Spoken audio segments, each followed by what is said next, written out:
Hello everyone, welcome back to my channel. मी रुद्राणी पाटील आजच्या या व्हिडिओमध्ये तुमच्या सगळ्यांचं स्वागत करते. या व्हिडिओमध्ये आपल्याला संप्रेषण म्हणजे काय व संप्रेषणाचे प्रकार पाहायचे आहेत, जो 8 मार्क्ससाठी या वर्षी बोर्ड एक्झामला विचारला जाणारा प्रश्न असणार आहे. त्याचा सुद्धा एकदम सोप्या पद्धतीने विथ एक्झाम्पल आपण अभ्यास करणार आहोत. पहा आता स्क्रीनवरती तुम्हाला दिसत आहे, जसं की मी तुम्हाला प्रस्तावना लिहून देत असते, म्हणजे त्याच पद्धतीने तुम्हाला जमेल तसं, जेवढं लक्षात राहील तसं तुम्ही प्रस्तावना पाठ करू शकता किंवा वाचून घेऊ शकता. पहा प्रस्तावनेमध्ये काय दिलेलं आहे, एकदा फटाफट चेक करू. व्यवसायाच्या यशासाठी संप्रेषण ही एक मूलभूत सेवा आहे. संदेशवहन आवश्यक आहे. संप्रेषण म्हणजे एका व्यक्तीकडून दुसऱ्या व्यक्तीकडे माहिती, काय काय माहिती, कल्पना, तथ्य, आदेश किंवा भावना योग्य पद्धतीने पोहोचविणे. संदेशवहन म्हणजे काय? एका व्यक्तीकडून दुसऱ्या व्यक्तीकडे त्याची माहिती, भावना, जे काही संवाद साधायचा आहे ते पोहोचवणे म्हणजे संदेशवहन. संप्रेषण ही एक अखंड संप्रेषण ही एक अखंड चालणारी प्रक्रिया आहे. म्हणजे संप्रेषण हे सतत सतत सतत चालू असते. जसं की या व्हिडिओच्या माध्यमातून संदेशवहन ही क्रिया पार पडत आहे. पाठविले जाणारे संदेश स्पष्ट आणि अचूक पद्धतीने प्राप्तकर्त्यापर्यंत पोहोचणे आवश्यक असते. आता जो संदेश आपल्याला पाठवायचा असतो तो अचूक असणे आवश्यक आहे. म्हणजे संदेश हा बरोबर असायला पाहिजे. चुकीचा संदेश प्राप्तकर्त्यापर्यंत जर पोहोचवला तर चुकीची माहिती पोहोचत असते. म्हणून संदेशवहन करतेवेळी योग्य आणि स्पष्ट संदेश, अचूक आणि स्पष्ट संदेश प्राप्तकर्त्यापर्यंत पोहोचणे आवश्यक आहे. आता प्राप्तकर्ता कोण असतो? प्राप्तकर्ता म्हणजे तुम्ही म्हणजे कसं? ज्याला संदेश पाठवायचा आहे, ज्याच्यापर्यंत संदेश पोहोचवायचा आहे त्याला प्राप्तकर्ते असे म्हणतात. तेव्हाच तो परिणामकारक ठरतो, म्हणजे संदेश चांगला ठरतो. भारतात संप्रेषणाची सर्वात जुनी आणि व्यापक सेवा म्हणजे डाक सेवा आहे. भारतीय टपाल विभाग हे जगातील सर्वात मोठे टपाल नेटवर्क असून देशभरात लाखो कर्मचारी व शाखा कार्यालये कार्य करत आहेत. बघा आता संदेशवहन म्हटल्यानंतर आता एक मोबाईल वगैरे आलेला आहे. फटाफट एका सेकंदाच्या आत आपण मेसेज इकडनं तिकडे पाठवू शकतो. पण आधी या टोकाला त्या टोकावर, म्हणजेच काय, जर एखादा व्यक्ती महाराष्ट्रात राहत असेल, त्याचे नातेवाईक पंजाबमध्ये राहत असतील तर संदेशवहन कसं होणार? तर त्यावेळेस पत्र पाठवत होते. ते पत्र डाक सेवेमार्फत पाठवत होते, म्हणजेच आताच्या आपल्या पोस्ट ऑफिस मार्फत पाठवत होते. ओके. आता आपल्या देशभरामध्ये विविध पोस्ट ऑफिस कार्यरत आहेत. प्रत्येक गावाच्या ठिकाणी सुद्धा झालेल्या तालुका स्तरावरती प्रत्येक ठिकाणी पोस्ट ऑफिस अवेलेबल आहेत. नंतर टपाल विभाग पत्र, पार्सल काय काय करते बघा. टपाल विभाग म्हणजेच डाकघर. पत्र, पार्सल, मनी ऑर्डर, स्पीड पोस्ट म्हणजे फास्ट, रजिस्टर पोस्ट यांसारख्या सेवांच्या माध्यमातून संदेश व वस्तू सुरक्षितपणे पोहोचवत असते. ठीक आहे. ज्यावेळेस कुरिअर नव्हतं त्यावेळेस पोस्ट ऑफिसच कुरिअर ही सेवा पुरवत होतं. म्हणजेच काय, एखाद्या व्यक्तीला वस्तू पाठवायची असतील, पत्र पाठवायचं असेल, संदेश पाठवायचा असेल किंवा पैसे पाठवायचे असतील, ते पोस्ट ऑफिस सुविधा पुरवत होती. या पोस्टातून त्या पोस्टामध्ये जात होते, तिथून ते कस्टमर पर्यंत वस्तू, पैसे, पत्र पोहोचवत होते. आजच्या आधुनिक युगात मोबाईल फोन, इंटरनेट म्हणजेच mobile phone, internet, email, social media, दूरदर्शन, रेडिओ आणि वृत्तपत्रे या साधनांनी संप्रेषणाची क्रांती घडवली आहे. बघा आता आधी मोबाईल वगैरे काहीच नव्हतं. त्या काळामध्ये टपाल सेवा म्हणजेच डाकघर खूप छान चालायचं, कारण त्याच्यावरतीच डिपेंड राहावं लागत असायचं. मोबाईल नव्हता म्हणून संदेश पाठवायचा असेल तर पोस्ट ऑफिस मार्फतच आपल्याला संदेश पाठवावा लागत होता. पण आता याच्या या आधुनिक युगामध्ये पोस्ट ऑफिस ऐवजी आपण मोबाईल फोनद्वारे किंवा सोशल मीडियाद्वारे एवढ्या छान पद्धतीने संदेश पाठवतो की आपण पोस्ट ऑफिस मध्ये जातच नाही. ही साधने वेगवान, स्वस्त आणि प्रभावी ठरल्यामुळे व्यवसायातील निर्णय प्रक्रिया सुलभ झालेली आहे. आता आपलं जग एवढं पुढे चाललेलं आहे की त्याच्यामुळे त्याचा फायदा व्यवसायाला सुद्धा झालेला आहे. संप्रेषण हे व्यवसायासाठी अतिशय महत्वाचं कार्य आहे. ओके, क्लिअर झाला? प्रस्तावना शॉर्ट मध्ये समजली? जेवढं लक्षात राहतं तेवढं लक्षात ठेवा. नाही पुस्तकीतलं सोपं जात असेल तर ते ठेवा, पण प्रस्तावना मात्र तुम्हाला आली पाहिजे. त्याच्यानंतर व्याख्या काय लिहायची आहे पहा. तुम्हाला व्याख्या लिहायची आहे, एखाद्या व्यक्तीकडून दुसऱ्या व्यक्तीकडे माध्यमांच्या मदतीने, माध्यम म्हणजेच आता मोबाईल असू दे किंवा एखादा पत्र असू दे, त्या माध्यमांच्या मदतीने कोणतीही माहिती पुरवण्याच्या प्रक्रियेस संप्रेषण असे म्हणतात. साधं सिंपल आहे. जसं की माध्यम मोबाईल आहे, मोबाईल मार्फत आपल्या दोघांमध्ये संदेशवहन होत आहे. म्हणजे स्टुडंट आणि टीचर मध्ये कसं, मी संदेश तुम्हाला द्यायला, मी काहीतरी सांगायला, ते तुम्ही ऐकायला, माध्यम आहे मोबाईल. मोबाईलच्या माध्यमातनं माहिती, कोणतीही माहिती पुरवणे म्हणजेच काय, संप्रेषण किंवा त्याला आपण संदेशवहन असं म्हणत असतो. हे होतं आपली प्रस्तावना आणि व्याख्या. आय होप तुम्हाला चांगल्या पद्धतीने समजली असेल. मॅडम एवढी मोठी लिहायची का? नाही, मी तुम्हाला जास्त लिहून दिलेलं आहे. तुम्हाला जेवढं लक्षात राहील तेवढं लिहायचं. किमान तुम्हाला एका पेज मध्ये प्रस्तावना आणि व्याख्या बसली पाहिजे. कुणाचं अक्षर मोठं असतं, कुणाचं छोटं असतं, त्यानुसार तुम्हाला ऍडजस्ट करायचं आहे. नेक्स्ट वन आहे आता संप्रेषणाचे प्रकार. आपल्या बुक मध्ये खूप सारे प्रकार दिलेले आहेत. काही महत्वाचे प्रकार आपण आज डिस्कस करणार आहोत. पहा कोणते कोणते प्रकार आहेत. दोन आहेत, मेन प्रकार दोन आहेत. एक आहे डाक सेवा आहे आणि एक आहे आधुनिक संप्रेषण साधन. डाक सेवेचे 4 उपप्रकार आहेत. कोणते कोणते? टपाल सेवा आहे, विशेष टपाल सेवा, निधी पाठवण्याची सुविधा आणि सामान्य सेवा, अशा या 4 प्रकार आहेत. याच्यामध्ये सुद्धा काही उपप्रकार आहेत. जसं टपाल सेवेमध्ये काय काय केलं जातं पहा. आंतरदेशीय पत्र म्हणजेच भारतातल्या भारतात पत्र पाठवलं जातं. त्याच्यानंतर बंद पाकिट आहे, पार्सल आहे आणि बुक पोस्ट आहे, असे 4 प्रकार आहेत. त्याच्यानंतर विशेष टपाल सेवेमध्ये आणखीन त्याचे 3 प्रकार आहेत. कोणते कोणते आहेत? व्यवसाय पोस्ट, लॉजिस्टिक पोस्ट, देयके सेवा, हे 3 आहेत. मी तुम्हाला एक्सप्लेन करणार आहे, डोंट वरी अबाउट दॅट. निधी पाठवण्याची सुविधा, EMO, IMO आणि हे आंतरराष्ट्रीय निधी हस्तांतर. त्याच्यानंतर सामान्य सेवेमध्ये सामान्य पोस्ट आणि ई पोस्ट, हे सुद्धा अतिशय सोपे आहेत. मग आता जो सेकंड जो प्रकार आहे आधुनिक संप्रेषणाची साधने, याच्यामध्ये 3 प्रकार आहेत जे आपल्याला माहिती आहेत. एक कुरिअर सेवा, जे DTDC आपण आता करत असतो. या ठिकाणाहून त्या ठिकाणी आपण DTDC मार्फत मोठ्या वस्तू सुद्धा पाठवू शकतो. त्याच्यानंतर आहे करंट मधलं इंटरनेट आणि ईमेल. या 3 सेवा आपल्याला सुद्धा पाहायच्या आहेत. हे आहे आधुनिक संप्रेषणाचे संप्रेषणाचे टोटल तुम्हाला प्रकार या ठिकाणी मी चार्ट दिलेला आहे. का मी एवढ्या डीप मध्ये दिलेलं आहे? कारण फार जणांना कन्फ्यूज होत असतं, म्हणून तुम्हाला चांगलं लक्षात राहण्यासाठी व्यवस्थित दिलेले आहे. हे याचे प्रकार आहे, हे याचे आहे, हे याचे आहे, हे याचे प्रकार. अशाच पद्धतीने तुम्हाला चार्ट काढावा लागणार आहे. जर उभं बसत नसेल, आडवं जरी काढलं तरी हरकत नाही, पण प्रॉपर काढा. भलेही तुम्ही याच्यातली पुढी किती पण एक्सप्लेन करा, पण ज्यावेळेस तुम्ही ट्री डायग्राम किंवा असा चार्ट काढत असता त्याच्यामध्ये पूर्ण मुद्दे आले पाहिजे. ओके, खालीवर झालं तरी हरकत नाही. असं नाही की फक्त सिरियल नच यावं, हे इकडं तिकडं झालं तरी चालेल, पण ज्याचा मुद्दा आहे त्याला, ज्याचा प्रकार आहे त्याच ठिकाणी लिहिलं तर बरं राहील. आता बघा, आपण आता एक एक स्टार्ट करायला चालू करू. संप्रेषणाचे प्रकार, मेन हेडलाईन स्टार्ट करायचे. इथे तुम्ही काहीतरी थोडक्यात माहिती लिहू शकता. जसं मी लिहिलेली, काय लिहिलेलं आहे? व्यवसायात उत्पादन, वितरण, विक्री, निर्णय प्रक्रिया आणि व्यवस्थापन यामध्ये संप्रेषण हा केंद्रबिंदू मानला जातो. रोजच्या जीवनामध्ये संदेशवहन जेवढं महत्वाचं आहे, व्यवसायामध्ये सुद्धा संदेशवहन तेवढंच महत्वाचं आहे. कुठलं पण काम करा, त्या ठिकाणी संदेशवहन लागतंच. व्यवसायाच्या वाढत्या व्यापामुळे आज संप्रेषणाची साधने अधिक वेगवान, तांत्रिक व कार्यक्षम झालेली आहेत. जसं जसं जग पुढे चाललेलं आहे, जसा जसा व्यवसाय वाढत आहे, तसा तसा संप्रेषणाची साधने आणि माध्यम सुद्धा वाढत आहेत. संप्रेषणाचे प्रकार पुढील प्रमाणे आहेत. मेन प्रकार आहे डाक सेवा. बघा, डाक सेवा ही भारतातील सर्वात जुनी व पारंपरिक संप्रेषण सेवा आहे. टपाल सेवा आधीच चालू झालेली आहे.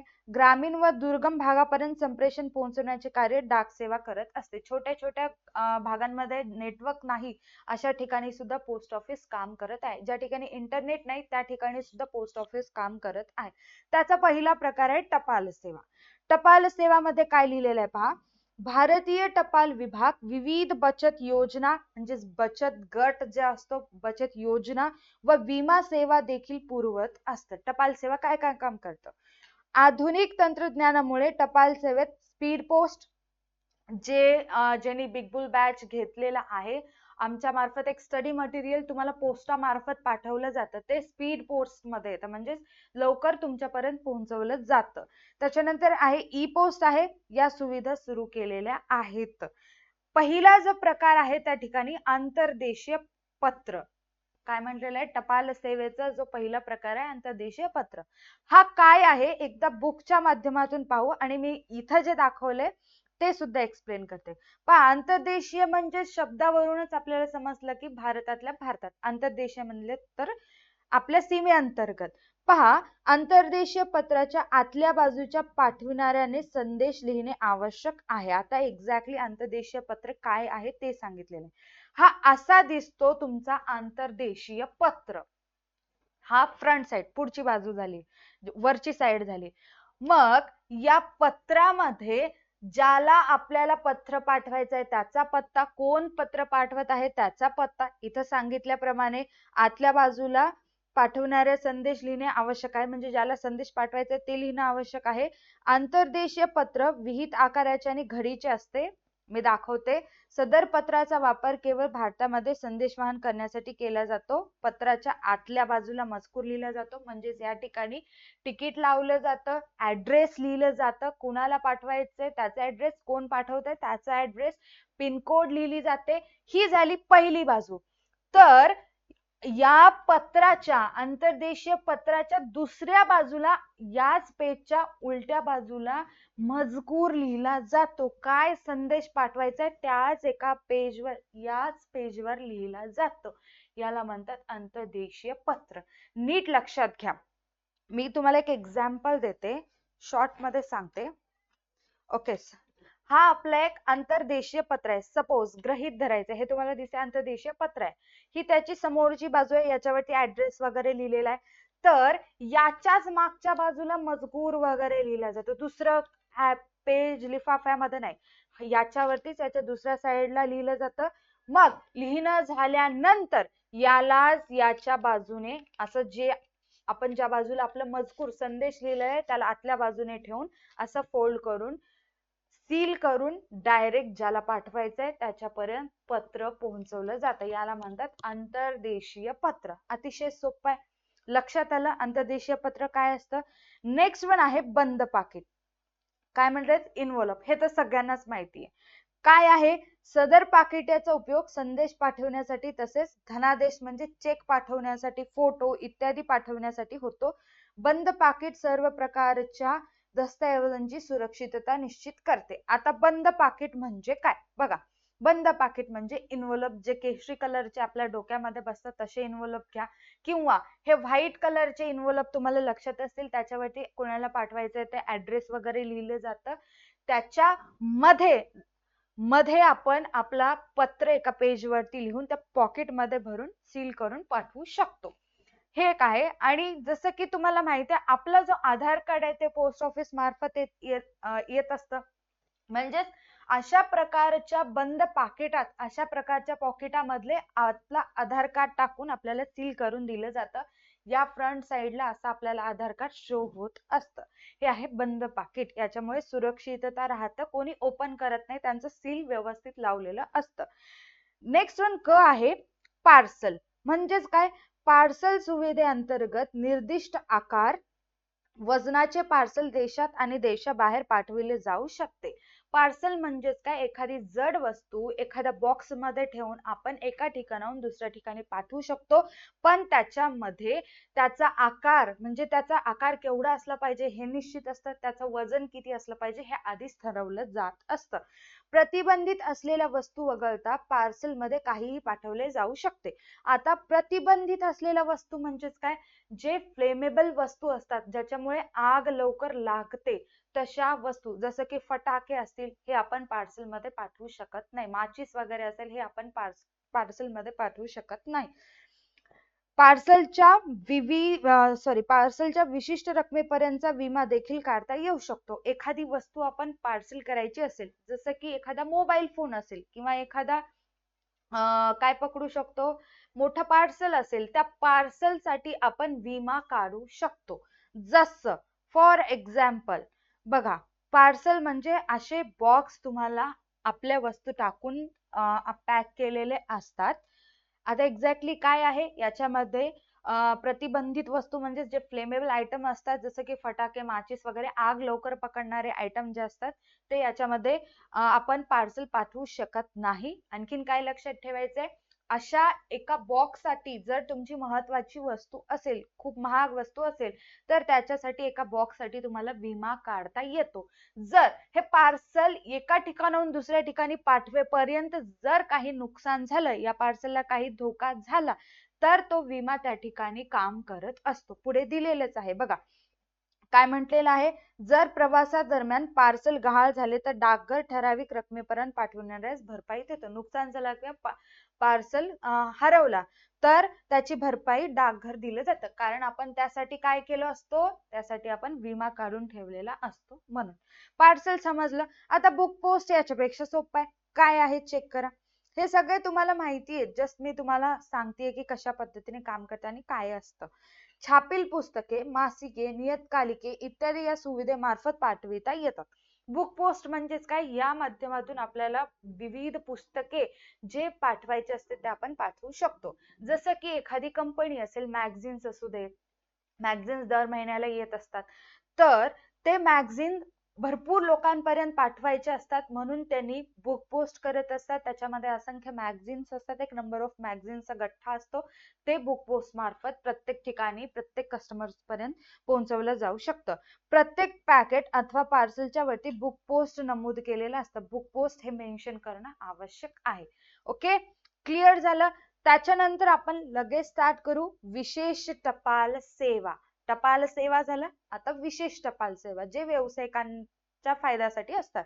थोडक्यात बघा, पहिला आहे व्यवसाय पोस्ट. म्हणजे काय, व्यवसाय पोस्ट म्हणजे काय, या सेवेअंतर्गत लहान व्यावसायिकांसाठी तसेच मोठ्या आस्थापनांसाठी म्हणजे बिझनेस साठी संदेश तयार करण्यापासून ते संदेश प्राप्तकर्त्यापर्यंत पोहोचवण्याच्या प्रक्रियेचा समावेश होतो. आता व्यावसायिकाला हे पोस्ट ऑफिस कशा पद्धतीने मदत करते, तर व्यवसाय पोस्ट नावाची एक काय म्हणतो, व्यवसाय पोस्ट नावाचा एक प्रकार आहे. त्या पोस्टामध्ये व्यावसायिक जर बिझी असतील, त्यांचा व्यवसाय फार मोठा असेल, त्यांचा टर्नओव्हर खूप जास्त आहे, व्यवसायाचा व्याप फार मोठा आहे, अशा वेळेस त्यांना पोस्ट ऑफिस मध्ये जाऊन सगळे पोस्ट देणं, त्याचे ऍड्रेस वगैरे लिहून देणं, ते त्यांना पाठवण्यासाठी त्यांना सगळं सांगणं, इतपत त्यांच्याकडे टाइम नसेल, तर हे काम पोस्ट ऑफिस व्यवसाय पोस्ट या प्रकारांमार्फत करत असतं. कसं, मी तुम्हाला एक्झाम्पल द्वारे समजून सांगते, डोंट वरी अबाउट दॅट. ग्राहक त्यांना हव्या असलेल्या सेवा उपलब्ध सेवांमधून निवडू शकतात. विविध सेवा असतात, त्यांच्यातून व्यवसाय पोस्ट ही सेवा निवडू शकतात. भारतीय डाक विभागाने व्यवसाय पोस्ट हाताळण्यासाठी भारतातील प्रमुख शहरांमध्ये व्यवसाय पोस्ट केंद्रे सुरू केलेली आहे. आता स्वतंत्र ज्या ठिकाणी व्यवसाय खूप जास्त आहे, म्हणजेच इंडस्ट्रियल एरिया असेल, व्यवसाय मोठा असेल, तर त्या ठिकाणी व्यवसाय पोस्ट केंद्र भारतामध्ये चालू करण्यात आलेली आहेत. आता एक्झॅक्टली काय आहे चेक करा. विशेष टपाल सेवा, जर वडाफोन ही नावाची कंपनी असेल आपली, वडाफोन कंपनीला जे मंथली बिल्स असतात, जे चार्जेस आपल्याकडून घेत असतात किंवा त्यांचे जे बिल्स असतात, रिसिप्ट असतात, ते कस्टमर पर्यंत म्हणजे तुमच्या आमच्या पर्यंत पोहोचवायचे असतात. कुणाला, वडाफोन कंपनीला. मग आता कस्टमर म्हटल्यानंतर किंवा कस्टमर्स म्हटल्यानंतर 1 2 3 4 किंवा 50,000 असे नसतात, असंख्य वडाफोनचे कस्टमर असतात ना. असंख्य वोडाफोनचे कस्टमर असल्यामुळं प्रत्येकाला पर्सनली पोस्ट करणं पॉसिबल नसतं. अशा वेळेस वोडाफोन कंपनी काय करते, पोस्ट ऑफिस मध्ये जाते, जे बिल्स आहेत ते बिल्स घेऊन पोस्ट ऑफिस मध्ये जाते. पोस्ट ऑफिस मध्ये गेल्यानंतर त्यांना सांगते की आम्हाला या कस्टमर पर्यंत पाठवायचे, लिस्ट दिलं जातं आणि तो व्यक्ती तिथून निघून जातो. पुढचं काम पोस्ट ऑफिस करत असतं. कसं पहा, फक्त व्यवसाय पोस्ट करायचंय सांगतो, हे महत्वाचं आहे. आता काय काम करतो पोस्ट ऑफिस, बिल्स घेतो, त्या बिल्सचं वर्गीकरण करतो, त्याच्यानंतर पिनकोड नुसार वेगळं करतो, कारण प्रत्येक शहराचं पिनकोड हे वेगवेगळं असतं, प्रत्येक ठिकाणचं पिनकोड वेगवेगळं असतं. मग त्यांचं वर्गीकरण करतो, या शहराचं इथे, या शहराचं इथे, या शहराचं इथे, असे वर्गीकरण करतो. मग त्यांचं पॅकेज बंडल बनवतो. मग ते डायरेक्ट तिथून तिथल्या पोस्ट ऑफिस मध्ये पोहोचतो, तिथून कस्टमर पर्यंत पोहोचवलं जातं. हे आहे व्यवसाय पोस्ट. समजलं? अतिशय सोपं आहे. एक बेसिक गोष्ट, वोडाफोन कंपनीला विविध त्यांचे बिल्स असतात, जे मंथली बिल्स असतात, महिन्याचे बिल्स प्रत्येक कस्टमर पर्यंत पाठवणं पॉसिबल नसतं, म्हणून ते काय करतात, व्यवसाय पोस्ट करत असतात. व्यवसाय पोस्टामध्ये पोस्ट ऑफिस मार्फत सगळ्या सेवा पुरवल्या जातात. बिल्स घेणं, बिल्स वरती जे पिनकोड असतील ते टाकून, त्यांचा ऍड्रेस टाकून, त्यांच्या ऍड्रेस वरती ते प्रॉपर पद्धतीने पाठवण्याचं काम पोस्ट ऑफिस करत असते. इझी आहे. नेक्स्ट वन आहे लॉजिस्टिक पोस्ट. हे सुद्धा तशाच पद्धतीने काम करतं. काय, सदर सेवा व्यावसायिक ग्राहकांना एक प्रभावी आणि कार्यक्षम सेवा प्रदान करते, ज्यामध्ये वस्तूंच्या मालाच्या संचयापासून ते वितरणापर्यंत संपूर्ण मूल्य साखळी सेवांचा अंतर्भाव होतो. म्हणजेच काय, या ठिकाणी संचयापासून म्हणजेच काय, वस्तू घेण्यापासून ते वस्तू वाटपापर्यंतचा समावेश पोस्ट ऑफिसचा असतो. पहा एक्झाम्पल बघा, काय काय सांगितलेलं आहे. कंपनीकडून माल तयार केलं जातं, कंपनी जे माल तयार करते, पोस्ट ऑफिस ते माल त्यांच्या त्या कंपनी मधून पिकअप करत असते, पिकअप सर्व्हिस देत असते. मग पोस्ट ऑफिस मध्ये आणून त्या मालाचं वजन करते, त्या मालाचं वर्गीकरण करते, पॅकिंग करत असतं. जर पॅकिंग केलेली नसेल तर पॅकिंग ही सुविधा पोस्ट ऑफिस देत असतं. त्याच्यानंतर पॅकिंग झाल्यानंतर तो ट्रान्सपोर्टला सुद्धा टाकतं आणि पोस्टमन मार्फत कस्टमर पर्यंत पोहोचवलं जातं. या पोस्ट ऑफिस मधून तिथल्या पोस्ट ऑफिस पर्यंत नेऊन देण्याचं काम, फक्त देण्याचं काम नाही, कंपनी मधून वस्तू उचलून ग्राहकांपर्यंत देण्याचं काम लॉजिस्टिक पोस्ट द्वारे पोस्ट ऑफिस करत असतं. संपलं. इझी आहे. एवढंच लक्षात ठेवा, लॉजिस्टिक पोस्ट म्हणजे काय, कंपनीकडून माल तयार करून कंपनीमध्ये जे माल तयार झालेला आहे तिथून पिकअप सर्व्हिस देणं, मालाचं वजन करणं, वर्गीकरण करणं, पॅकेजिंग करणं, ट्रान्सपोर्टला टाकणं, तिथल्या पोस्ट ऑफिस मध्ये गेल्यानंतर पोस्टामार्फत जो पोस्टमॅन असतं त्यांच्या मार्फत कस्टमरपर्यंत ती वस्तू पोहोचवणं. लक्षात आलं? नेक्स्ट वन आहे देयके सेवा. हे सुद्धा तशाच पद्धतीने आहे. बघा, वित्तीय निवेदने, देयके, मासिक खाते देयके किंवा तत्सम कोणत्याही प्रकारची संप्रेषण सेवा घेणाऱ्याने 90 दिवसातून एकदा ग्राहकांना पाठविणे अनिवार्य असते. एका वेळी पाठविण्याच्या दस्तऐवजांची संख्या किमान 5000 असते. डाक विभाग ग्राहकांच्या दिलेल्या पत्त्यावर दस्तऐवज पोहोचवण्याचे काम करतो. सदर सुविधेसाठी डाक विभाग कोणत्याही प्रकारची उधारी पत सुविधा देत नाही. म्हणजेच काय, जसं की एखादी वीज कंपनी असेल, वीज कंपनीला प्रत्येक महिन्याला बिल कस्टमर पर्यंत पोहोचवायचे असतात, तर वीज कंपनीला त्यांच्या 50,000 जे कस्टमर्स आहेत त्यांना बिल पोहोचवायचे. आता प्रत्येकाला पर्सनली जाऊन पोहोचवणं पॉसिबल नसतं, कारण एक कस्टमर एका ठिकाणी असतो तर दुसऱ्या शहरामध्ये असतो. पर्सनली पॉसिबल नसतं, म्हणून ते काय करतात, पोस्ट ऑफिस मध्ये जातात, त्यांचं अकाउंट आधीच असतं, त्यांचंच अकाउंट असतं. जसं की वीज कंपनीचं अकाउंट या पोस्ट ऑफिस मध्ये असेल, त्यांनाच ही सुविधा दिली जाते आणि त्यांना चार्जेस कमी असतात.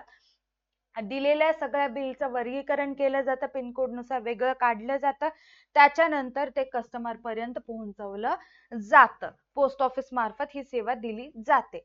पहा, पण जी देयके सेवा आहे, बिल मेल सर्व्हिस आहे, त्याचे काही अटी आहेत, जसं की 90 दिवसांत परत एकदा आपल्याला ते पोस्ट करावं लागतं. म्हणजेच आता हे एक त्यांची अट आहे, पण प्रत्येक महिन्याला ही प्रक्रिया चालूच राहते. प्रत्येक महिन्याचे नवीन बिल येतच असतात.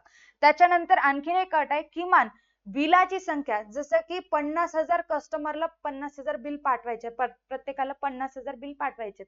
तसंच किमान मिनिमम 5,000 तरी बिल तुम्ही पाठवणं आवश्यक आहे. 1,000 कस्टमर आहे, 1,000 कस्टमरलाच म्हणजेच ग्राहकांना आपल्याला बिल द्यायचं असेल तर अशा वेळेस देयके सेवा ही सुविधा घेता येत नाही. कधी घेता येतं? बिल्सची संख्या जास्त पाहिजे. बिल्स म्हणजे जसं की वीज बिल असेल, जे वडाफोन आपलं रिचार्ज वगैरे असेल, त्याचं बिल्स वगैरे असतील, त्याची संख्या जास्त पाहिजे. कस्टमरची संख्या जास्त पाहिजे. बिलची संख्या किमान 5,000 पेक्षा जास्त असेल तरच आपल्याला देयके सेवा घेता येतं. क्लिअर आहे? त्याच्यानंतर नेक्स्ट प्रकार आहे निधी पाठवण्याची सुविधा. त्याच्यामध्ये त्याचा पहिला प्रकार आहे इलेक्ट्रॉनिक निधी हस्तांतर. याला EMO असं सुद्धा म्हटलं जातं. पहा काय म्हटलेलं आहे, या सुविधेअंतर्गत मनी ऑर्डर मध्ये ज्याचे नाव निर्देशित केले आहे अशा व्यक्तीस रक्कम अदा करण्यासाठी डाकघराने जारी केलेली सूचना याला मनी ऑर्डर असे म्हणतात. म्हणजेच तुम्हाला एका ठिकाणाहून दुसऱ्या ठिकाणी पैसे पाठवायचे असतील तर मनी ऑर्डर तयार केलं जातं. त्या मनी ऑर्डर मध्ये त्याचं नाव, पत्ता वगैरे डिटेल्स लिहिलं जातं आणि किती रक्कम पाठवायची आहे ते लिहिलं जातं. त्याला मनी ऑर्डर म्हटलं जातं. सदर मनी ऑर्डर डाक विभागाच्या विशेष सुविधेअंतर्गत पाठविले जाते.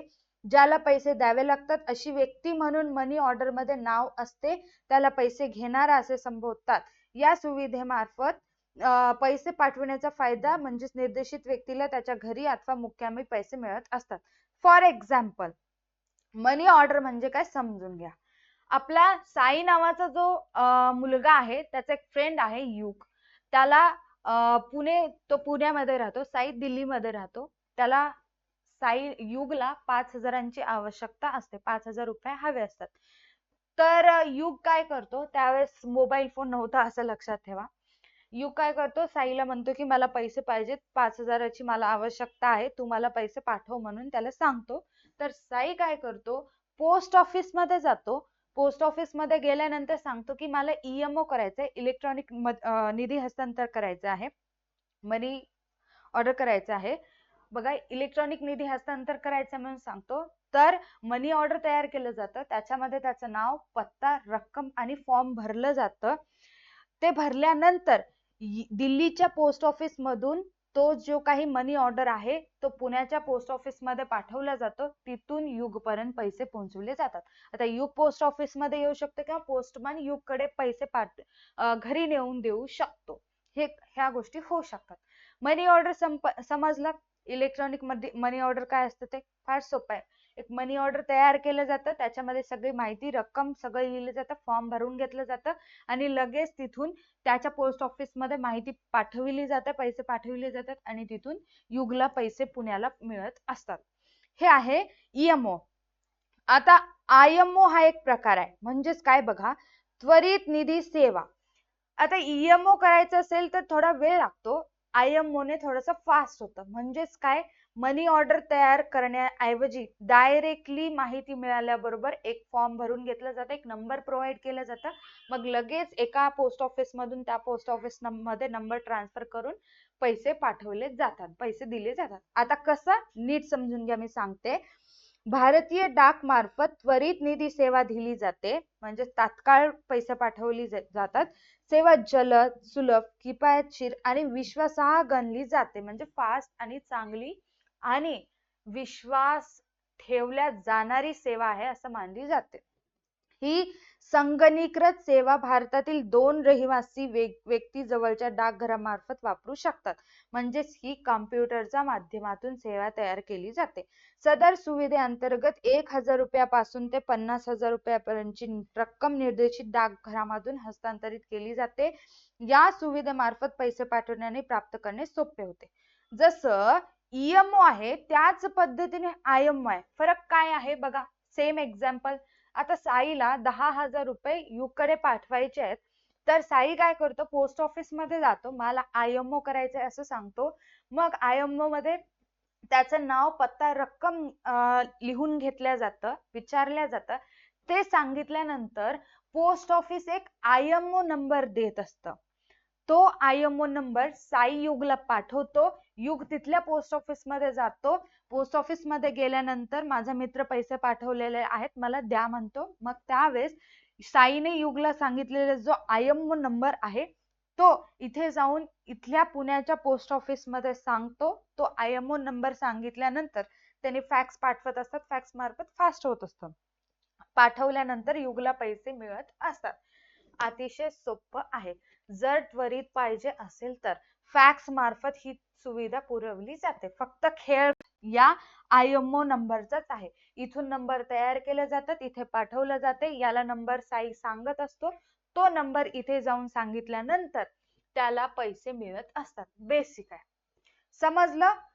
नेक्स्ट वन आहे आंतरराष्ट्रीय निधी हस्तांतरण, इंटरनॅशनल मनी ट्रान्सफर. काय सांगितलेले आहे? ही सुविधा परदेशामधून भारतातील वैयक्तिक लाभार्थीला पैसे हस्तांतरण करण्याचा एक जलद आणि सोपा मार्ग आहे. आता आपले एखादा नातेवाईक, मुलगा असू दे, कोणी पण असू दे, बाहेर देशात काम करतो, तिथून त्याला आपल्या भारतातल्या नातेवाईकाला, आई वडील कोणी पण असू दे, भाऊ असू दे, त्याला जर पैसे तिथून भारतामध्ये पाठवायचे असतील तर पोस्ट ऑफिस द्वारे म्हणजे काय, इंटरनॅशनल मनी ट्रान्सफर ही सुविधा दिली जाते. पहा, केवळ वैयक्तिक लाभार्थ्यालाच भारतामध्ये पैसे स्वीकारता येतात. एकाच व्यक्तीला पैसे स्वीकारता येतात. भारतीय डाक विभाग, भारत सरकार आणि वेस्टर्न युनियन फायनान्शियल सर्व्हिसेसच्या अत्यंत प्रगत प्रणालीद्वारे जवळच्या डाकघरातून ही सुविधा उपलब्ध आहे. दोन गोष्टींचा समावेश आहे. भारतीय डाक विभाग म्हणजेच भारत सरकार आणि वेस्टर्न युनियन फायनान्शियल सर्व्हिसेसच्या म्हणजे दोघांचा समावेश आहे. जसं की आपल्याला भारतातल्या भारतात पाठवायचं असेल, मी एक्झाम्पल सांगितलं होतं, एक दिल्लीचं पोस्ट ऑफिस आहे आणि एक पुण्याचं आहे.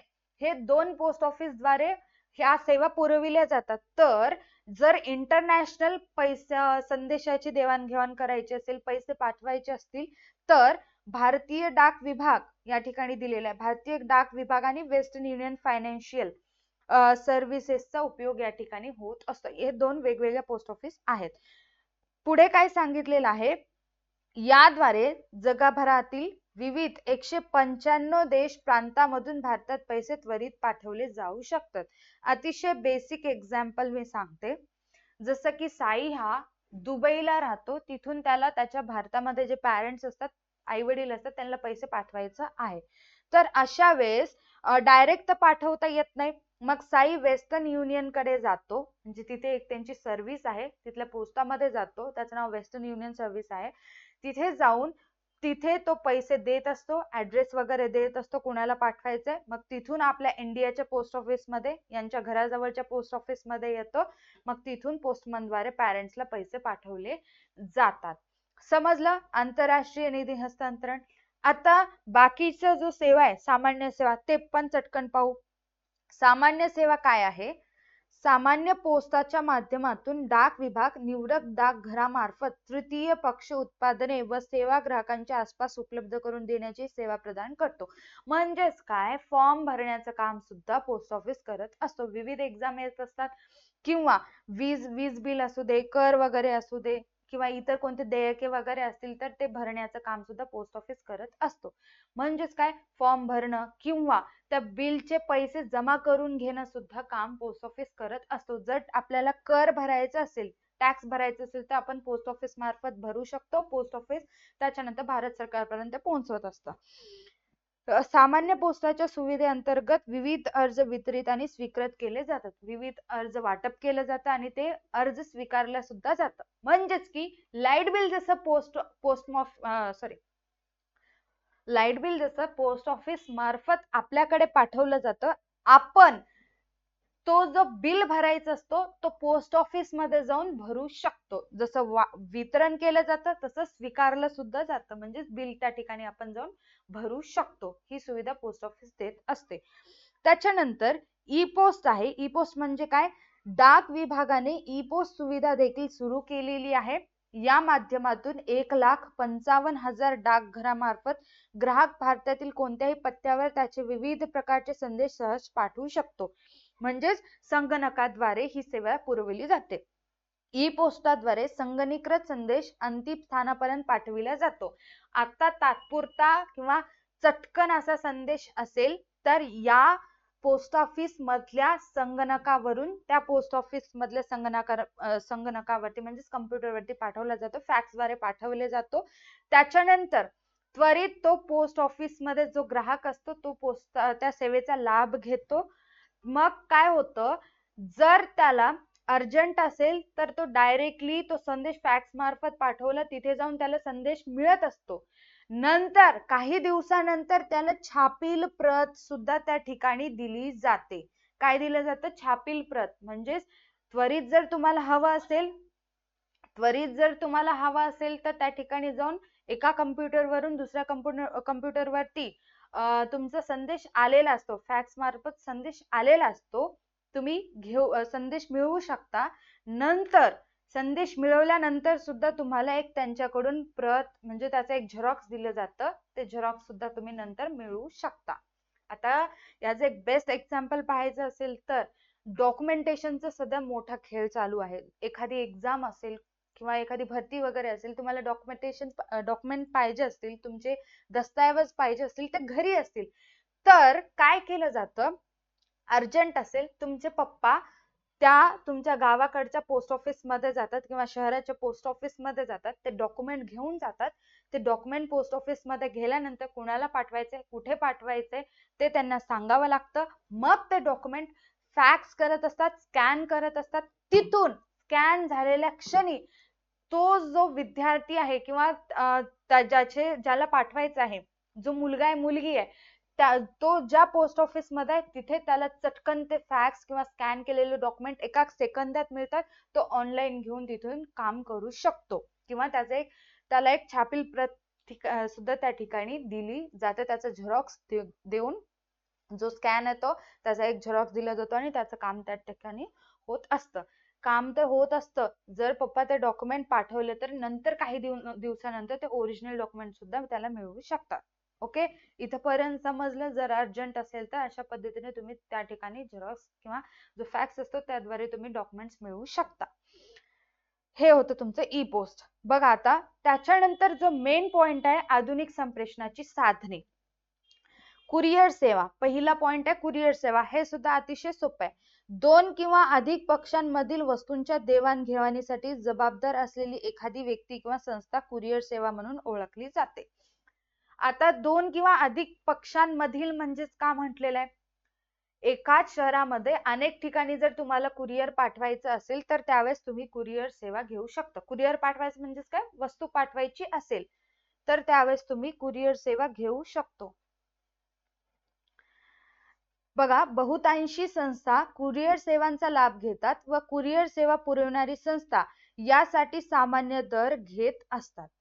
का म्हटलेलं आहे, जर तुम्हाला तुमच्या कंपनीमध्ये वस्तू तयार केलेल्या आहेत, ते तुम्हाला एका शहरामध्ये विविध ठिकाणी म्हणजे विविध ग्राहकांना जर वस्तू द्यायच्या असतील तर तुम्ही एका कंपनीकडे जाऊ शकता. म्हणजे कुरिअर पाठवणारी जी कंपनी आहे तिच्याकडे जाऊन त्या वस्तू घेऊन जाऊन शहरांमध्ये प्रत्येक ग्राहकांपर्यंत वस्तू पोहोचू शकतो. जसं की एजन्सी वगैरे काम करत असतात. जसं की कुरिअर DTDC आहे बेस्ट एक्झाम्पल. मोठ्या प्रमाणामध्ये ट्रकमध्ये सामान आणतात, कारण वेगवेगळ्या ग्राहकांचं सामान असतं. ट्रकमध्ये सामान आणतात, त्यांच्या पोस्ट ऑफिसला ठेवतात, तिथून पर्टिक्युलर प्रत्येक ग्राहकांपर्यंत जाऊन ते वस्तू पोहोचवत असतात. सामान्यतः पण चार्जेस घेत असतात. सामान्यतः कुरिअर सेवा सामान्य डाक सेवेपेक्षा महाग असतात, कारण वस्तू मोठ्या असतात म्हणून ते महाग असतात. जसं की एक्झाम्पल DHL आहे, DTDC आहे, UPS आहे, ही कुरिअर सेवा देणाऱ्या संस्थांची उदाहरणे आहेत. DTDC वगैरे एकदम बेस्ट असतं. आता फॉर एक्झाम्पल सांगायचं असेल तर आम्ही कुठेही फिरायला गेलो, पर्सनल झालं पण मी जस्ट एक्सपिरियन्स सांगते, फिरायला गेलं का खूप साऱ्या वस्तू आपण खरेदी वगैरे करत असतो. मग त्याचा एक मोठा सामानाचं बॅगच मोठी तयार होते. मग तिथून आम्ही काय करतो, DTDC ला जातो, तो सामान त्याचं वजन वगैरे केलं जातं, ऍड्रेस वगैरे दिलं जातं. तिथल्या DTDC मधून आपण ज्या ठिकाणी राहतो त्या DTDC ला सामान येत असतं. तिथून आपल्याला तो सामान जाऊन आणून घ्यावं लागतं. म्हणजे सपोज जर मी दिल्लीमधून एखादी वस्तू खरेदी केली असेल, त्याचा मोठा बंडल जर मी दिल्लीच्या DTDC मधून इथं पाठवायचं असेल तर देगलूरमध्ये ती वस्तू येते, पण चार्जेस जास्त असतात, महाग असतं. पोस्ट ऑफिसच्या तुलनेत DTDC थोडेसे जास्त चार्जेस घेत असतं. इथं येतं म्हणजेच पुढचा प्रवास सोपा होतो. म्हणून हा झाला माझा पर्सनल एक्सपिरियन्स.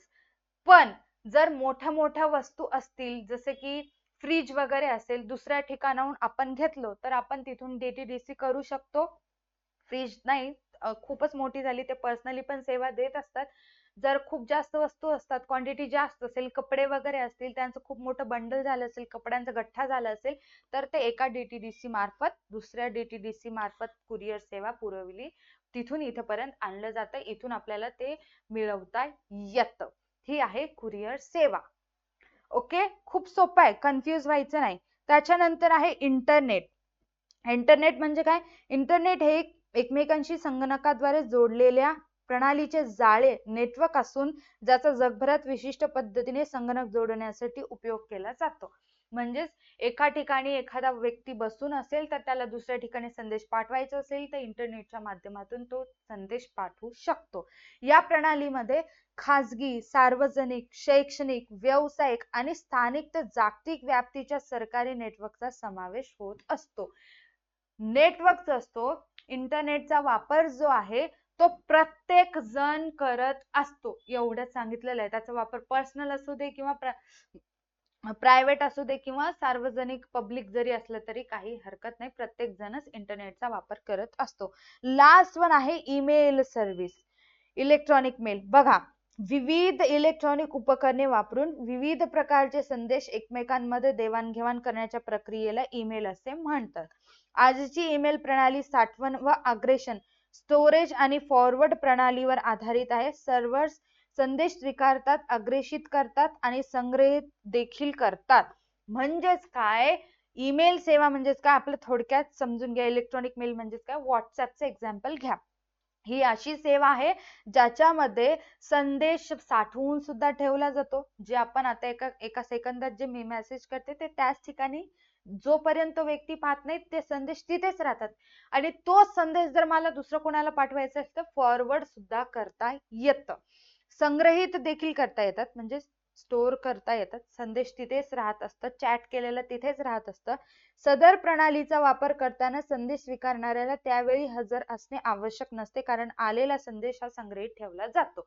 म्हणजेच काय, एखादा मेसेज मी आता पाठवला, समोरचा व्यक्ती जर ऑनलाईन नसेल काही हरकत नाही, ऑफलाईन असेल, ज्या वेळेस तो संदेश स्टोअर होतो, ज्या वेळेस तो व्यक्ती ऑनलाईन येईल त्यावेळेस मी आता पाठवलेला संदेश तो संध्याकाळी पाहत असेल तर तो संदेश त्याला त्या ठिकाणी दिसतो. अतिशय सोपा आहे. व्हॉट्सअपचंच एक्झाम्पल लक्षात ठेवायचं आहे. क्लिअर झालं? हे होती तुमची संप्रेषणाची विविध प्रकार. अतिशय सोप्या आहेत आणि तुम्हाला एकदा वाचलं की लक्षात सुद्धा बसणार आहेत. जर डाऊट असेल तर नक्की विचारायचं आहे. सॉरी, आजच्या व्हिडिओसाठी एवढंच. भेटूयात अशाच एका न्यू व्हिडिओ मध्ये. टाटा बाबा, टेक केअर, स्टे कनेक्टेड.